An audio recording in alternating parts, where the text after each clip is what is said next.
Welcome back to my channel. मैं गोल्डी सिंह। मैंने बच्चों कुमार मित्तल के 1 से लेकर 9 तक सवाल बता दिए हैं और वो 2 पार्ट में थे। एक पहला वीडियो डाला था, उसको 1 से लेकर 6 तक था और जो दूसरा वीडियो है वो 7 to 9 है। मैं आपको क्वेश्चन नंबर 10 बुक वही है, कुमार मित्तल के बुक सवाल लग रहे हैं और इसको आप बहुत ध्यान से फिर से देखें। बहुत सिंपल क्वेश्चन है, बिल्कुल टेंशन लेने की बिल्कुल जरूरत नहीं है और धीरे धीरे कैलकुलेशन का आप ध्यान रखें। कैलकुलेशन में करना क्या है, हो क्या रहा, कहाँ घात जा रही है, कहाँ कम हो रही है, उसका आपका ध्यान रखना। पर क्वेश्चन बहुत ही सिंपल है, बहुत सिंपल मेथड है, जो अभी तक बताए थे वही है। चलो पहला क्वेश्चन क्या है, एक 92U238 परमाणु पर एल्फा कण उत्सर्जित करता है। क्या कर रहा है? एल्फा कण उत्सर्जित कर रहा है। यदि किसी क्षण एल्फा कण विघटित हो जाता है, मतलब किसी क्षण एल्फा कण कैसा अलग हो जाता है, कैसा अलग हो जाता है केंद्र से इतनी मीटर दूरी पर। दूरी बेटा कितनी है? दूरी r बराबर कितनी है? 9 × 10 की घात -15 मीटर। इतनी तो दूरी है भैया। ठीक, आगे बढ़ो। अब जब एल्फा कण उत्सर्जन होता है, कितना हो रहा? एल्फा कण हो रहा U92 जब एल्फा कण उत्सर्जन होता, हमने क्या बताया, एल्फा कण होता है तो कितने आवेश होते हैं उसमें?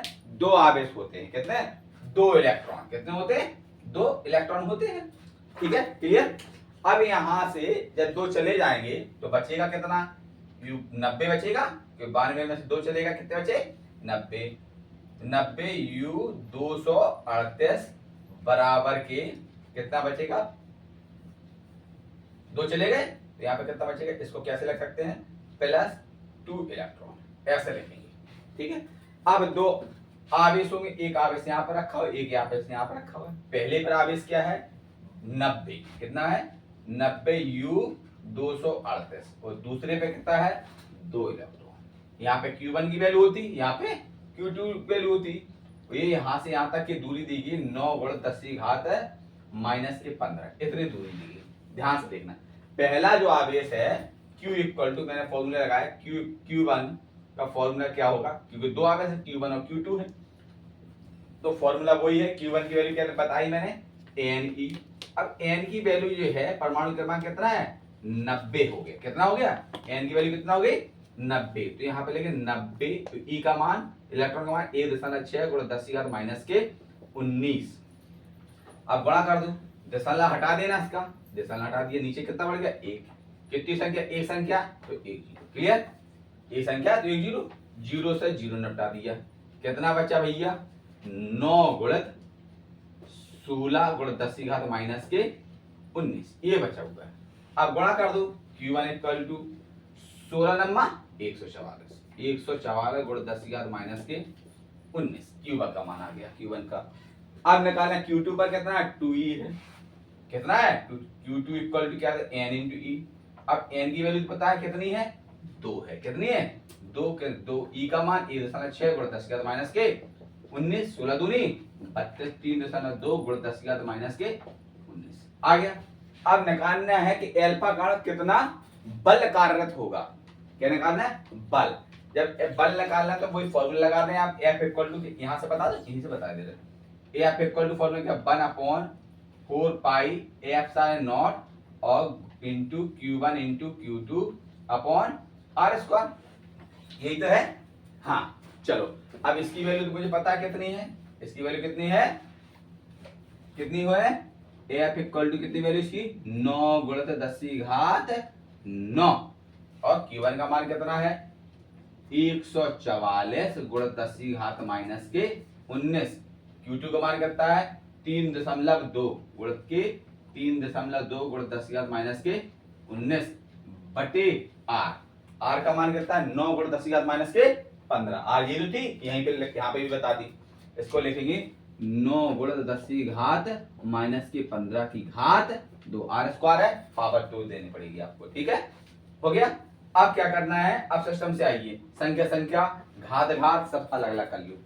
जोड़ने घटाने में दिक्कत नहीं होगी फिर आपको। घात है कि यहाँ पे 19 दूनी 38 हो जाएगी, 38 में फिर 9 घटा सब्ट्रैक्ट कर देंगे, ये टेंशन खत्म होगी आपकी, ठीक है।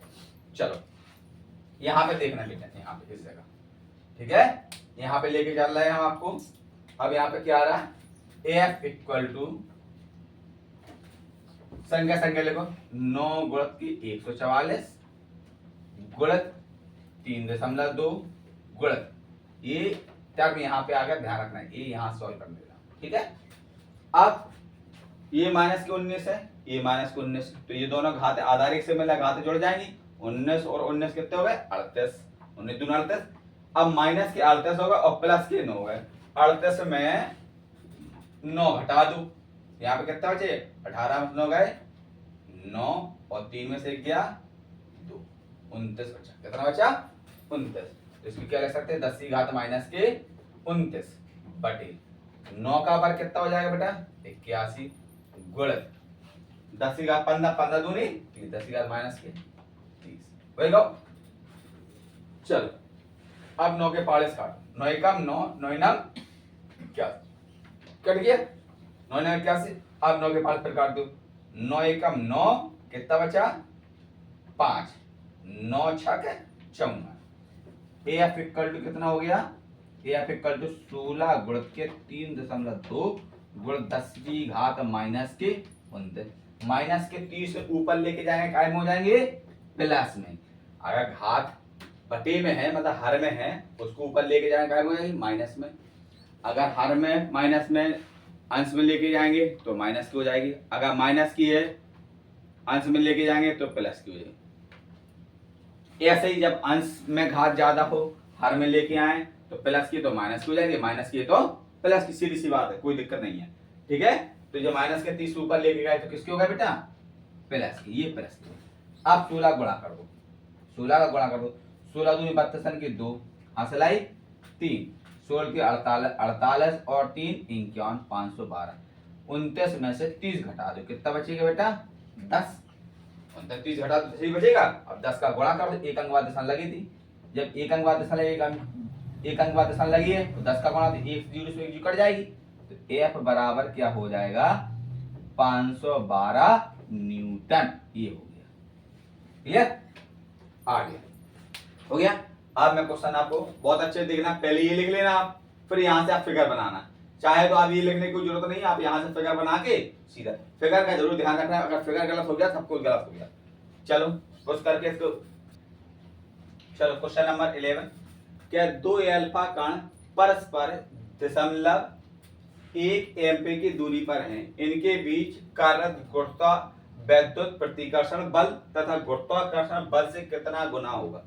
जब गुना की बात आती है, किसकी बात आती है गुना की, जब गुना की बात आए बेटा तो इसे अनुपात में करो, हमेशा क्या करो अनुपात में करो, गुरुत्वाकर्षण बल और विद्युत प्रतिकर्षण बल, विद्युत प्रतिकर्षण बल दोनों चीजें देखिए, अल्फा कण पर हो रहे तो 2 है, अल्फा कण पर हो रहा है तो Q1 इक्वल टू Q2, ये दोनों बराबर होंगे, अल्फा कण पर क्या होगा बेटा 2e, क्या होगा इलेक्ट्रॉन कितने होंगे 2e, मतलब कहने का मतलब Q1 इक्वल टू Q2 बराबर 2, e की वैल्यू कितनी है 1.6 गुणित 10 की घात माइनस 19, वही तरीका 16 दूनी 32, 3.2 गुणित 10 की घात माइनस के 19, ये आ गया Q का मान, Q1 और Q2 दोनों का मान यही रहेगा, ठीक है। अब 1 एम्पीयर की दूरी पर 1 एम्पीयर 10 की घात माइनस के कितने होते हैं 10 की घात माइनस के 10 मीटर, 1 एम्पीयर बराबर, तो R इक्वल टू क्या आएगा, क्या R इक्वल टू दूरी क्या होगी, R इक्वल टू क्या आएगा 0.1 गुणित 10 की घात माइनस के 10 मीटर, ये दूरी आ गई। अब निकालना क्या है विद्युत बल प्रतिकर्षण बल, तो F इक्वल टू क्या आएगा, यहाँ पे लिख देना विद्युत बल, विद्युत बल F बराबर फॉर्मूला क्या होता 1/4 पाई एप्सिलॉन नॉट और Q1 into Q2 upon R square, पहला समीकरण।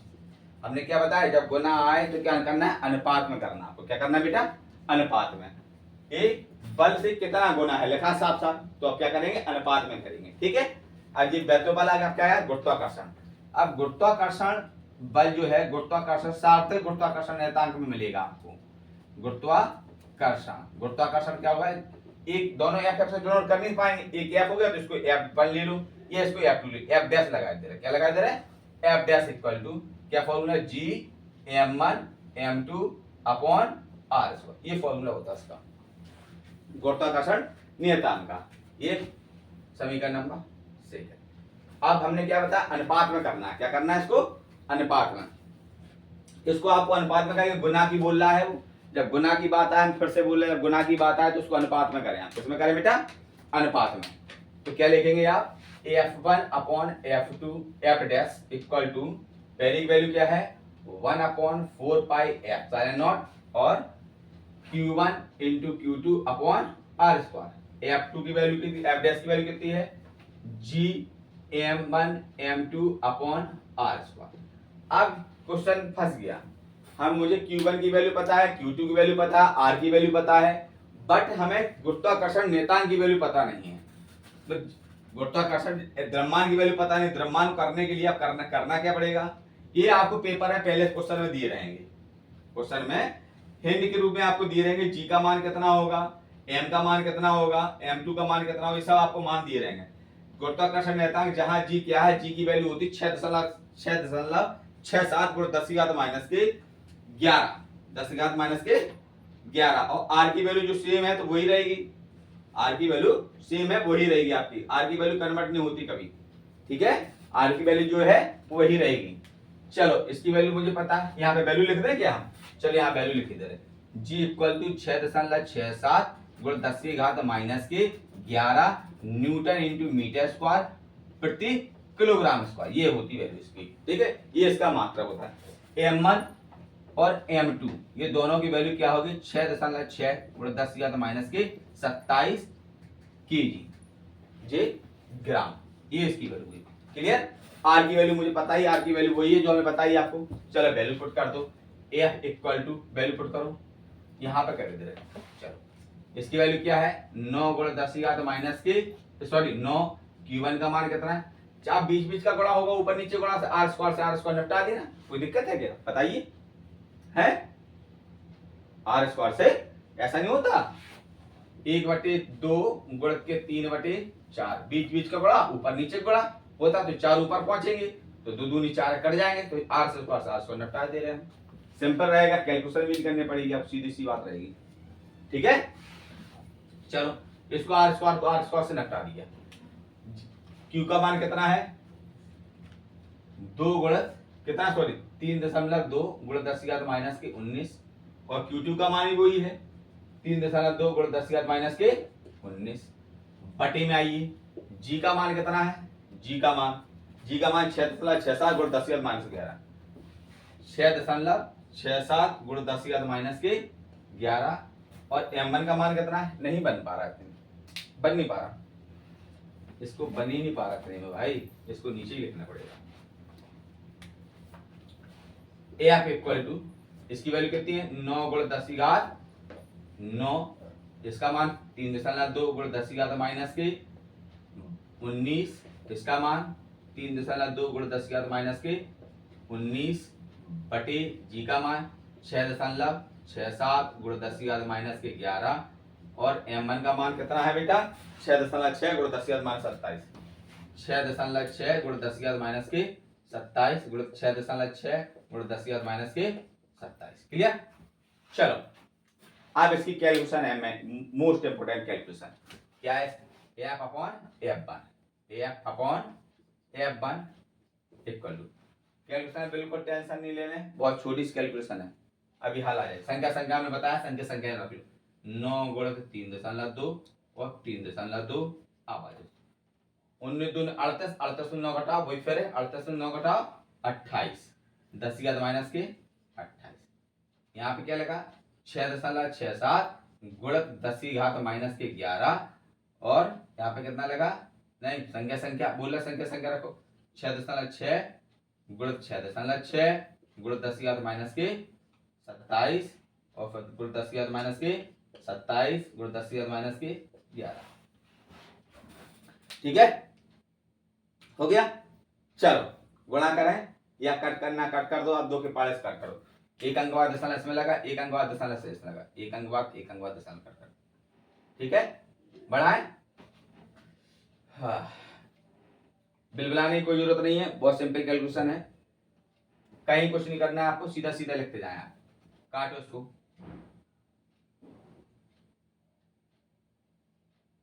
दो एकम दो, दो छक 12, दो तिया 6, दो तिया 6। ठीक है, चलो अब इसको फिर काटते हैं। ठीक है बेटा, अब फिर इसको कट करो, दो एकम दो, दो छक 12, दो तिया 6, दो तिया 6। ठीक है, चलो क्या बचा फिर से लिखो, F upon F dash equal to 9 गुणित के 16 गुणित के 16 गुणित 10 माइनस के 28 बटे 6.67 गुणित के 33 गुणित के 33। आप देखो 27 दूनी 54, ये सब माइनस ही माइनस घात है, 54 और 11 जोड़ दो, कितना आया 10 माइनस के 65। बड़ी कैलकुलेशन बिल्कुल नहीं है बड़ी, बस टेंशन मत लो, बिल्कुल टेंशन ले लो। अब इसको फिर कट करें, कट जाएगा, कट कर लेना, गुणा ही भाग तो है भाई, कोई बड़ी बात थोड़ी से करो, कैलकुलेशन तो बड़ी है, गुणा करना है, गुणा करके भाग करना है, भाग करके गुणा करना है, सबका गुणा कर दो, भाग कर दो, है। चलो कट कर दो, 3 के पार्ट कर, 3 त्रिको 9, 3 एकम 3, 3 एकम 3, फिर 3 के पार्ट कर दो, 3 एकम 3, 3 एकम 3, कट गया। कितना आया, एफ अपॉन एफ डैश बराबर की 16 गुणित के 16 गुणित के 10 माइनस के 28, ये माइनस के ऊपर के लेके जाओ प्लस हो जाएंगे, 10 65 बटे 6.67 गुणित के 11 गुणा 11 121। ठीक है, 121। ठीक है, ठीक है, चलो अब इसको यहाँ पे कैलकुलेशन लिखे दे रहे हैं, एफ अपॉन एफ डैश बराबर कितना आया, 16 गुणा 16 में करना, 16 गुणा 16 में करेंगे, सीधा आंसर लिख दें तो सीधा आंसर लिख दें, कैलकुलेशन कर लेना, 3.158 और 35 में घटा देना 28, 65 में से 28 घटा दो, 65 में 28 घटा देना, कितना है, 13 में से 8 गए, 13 में से 7, यहाँ पे 37 गुण 10 माइनस के देख लेना, 37 अप्रोक्स कुछ देख लेना, ऐसे ही आएगा गुणा, इनका सबका गुणा करके भाग कर देना। ठीक है, हो गया। चलो आपके समझ में आया, जी का मान अनुपात में, जब मैंने फिर से बोले थे, जब कितने गुना की बात आती है तो आप अनुपात का कोई सा भी क्वेश्चन हो, जब गुना की बात आए तो आप अनुपात में ही करें। ठीक है।